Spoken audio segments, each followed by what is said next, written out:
Just ছোট্ট একটা জিনিস দূর থেকে দেখা তুই আমার বিচার করে ফালালি। তুই একটাবার জানলি না যে আমি ওই জায়গায় কি করছি?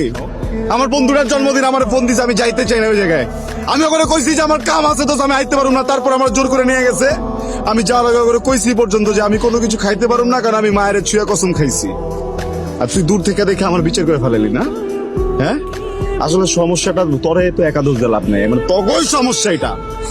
তগর জন্য সবকিছু করা লাগে। একটা পোলা যখন কিছুই করবো না, যখন খারাপ থাকবো, তখন ওই পোলাটা যে খারাপ ওই বাদাই মা তোর ফ্যামিলি কথা শুনাইবো, তুই কথা শুনাবি, ওরা সমাজ কথা শুনাইবো।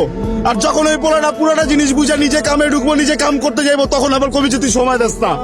করুম কি আমি পাগল হয়ে যাবো? তখন মেয়ে মানুষরে পাইতে হইলে এইটা করতে হইব, তখন মেয়ে মানুষরে পাইতে হইলে ওইটা করতে হইব। আরে মেয়ে মানুষ পাইতে গেলে যদি এত কিছু করতে, তাহলে নায়িকা বিয়ে করুম। তুই কে তোর কি লেগা বিয়ে করুম? আমি ক আমি আমি আমি ভালো রাখতে পারবো না। আমি রাখুন না তোরা ভালো। যা, তোরা কি ভালো রাখবো? তুই জায়গা যা, তুই যা। তোরা যে ভালো রাখবো, যে জায়গায় ভালো থাকবি, ওই জায়গায় তুই ভালো থাকবি। আর তুই যদি না যেতে পারোস না, আমি তো ট্যাং টুং সব ভাই গেলাম এবার। এই চেহারা তো কোনোদিন দেখোস না, তাই না?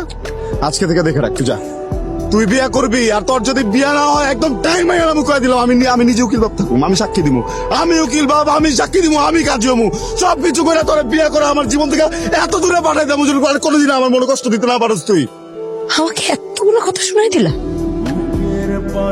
একটা কথা মনে রাখো, এই যে আমি এখন তোমার থেকে চলে যাবো না, আমি আর জীবনও ঘুরতো যারা থাকবো জীবনে। যা, তুই কি ভাবছিস আমি চেষ্টা তোর পা ধরে ধরে নিয়ে আসবো? তুই যা, আমিও যাবো না তোরা কোনোদিন নিয়ে আসতে। তুই যা।